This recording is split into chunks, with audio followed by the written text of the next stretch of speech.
This challenge was a little bit different because we had these transmitter G-diver attached to our mask so we could listen to one of the head judges down there that was giving us start times as well as instructions, ultimately calling us when we had touched the buoyancy tube. So I thought that was pretty neat. I've only used this once before, and that was when we were training with these in the pool.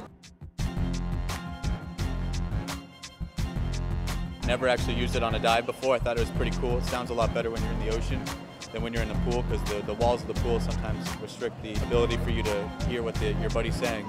First real time using it in the ocean, and I thought it was pretty neat. We finally got to use some knives down there, or not really a knife, but this tool right here, which is pretty sharp. Free the turtle.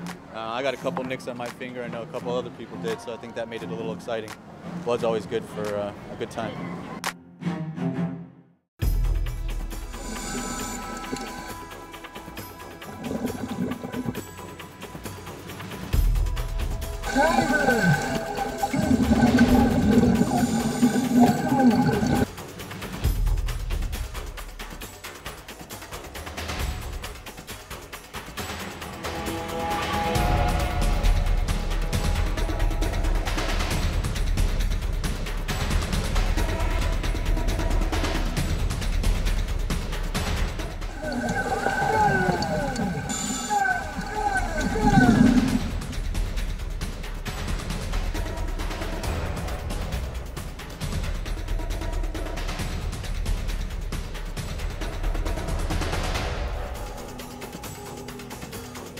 Eric was to my right. He was number 8 and I was number 7. Yeah. And we both had the same compass heading of 190.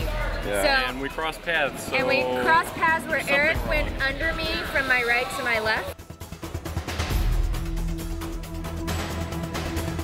Just before we got to the rope, it wasn't very far from our final navigation.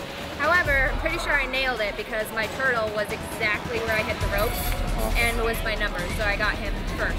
So I think Eric I mean, I was likely the one who may not have done very well. See, I made sure I knew what heading I was taking.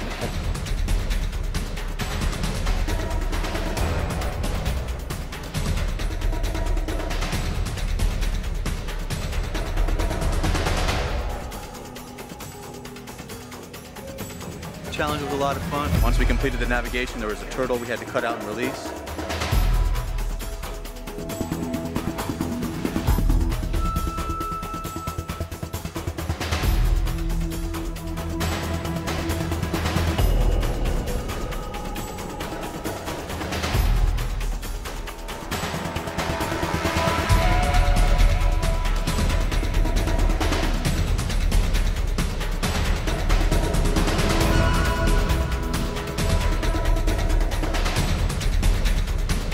As far as the navigation, I was pretty close.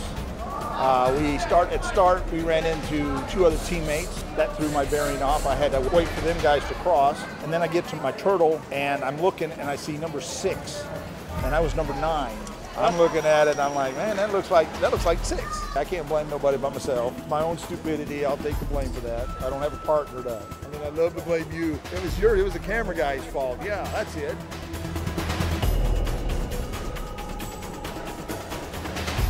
It goes back, you know, setting up your gear, knowing what you're going to have to do on the dive. Take a minute, think about how you want to do it, and then plan for that, and then go out and dive your plan.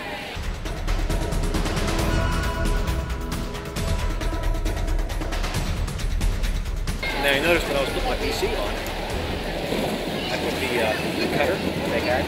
I could hardly get it on. It was not this part. I tried to get it off, it wouldn't come off. When I went down there, it wasn't on my PC. I did it. So I had to untie the turtle.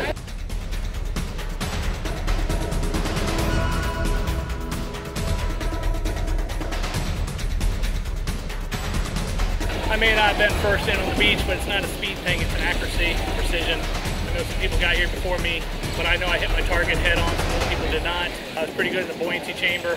I didn't get knocked out in the beginning. And as you heard, one person lost their knife. So it comes down to planning. Rob, you realize that after we left the navigation part, you came to my turtle, and you were putting your little tag on there, so I was right behind you. I was letting you, go ahead and make the mistake. I wasn't going to force you to do it, and you went ahead and did it, and then you moved off after you realized that you were on my turtle. So you slowed me up a little bit there, but it wasn't really time to vent here, so, but you found your turtle, right? I did find my turtle, yeah. Okay, that's what it's about. Okay.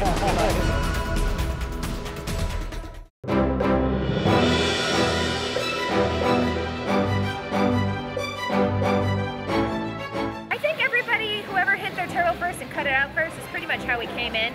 Other than the fact Nicole and Tyler both have jets for legs, so I definitely came in a little bit behind them. I was actually beating Tyler once again underwater, but once we had the fast kick portion, he kicked my butt.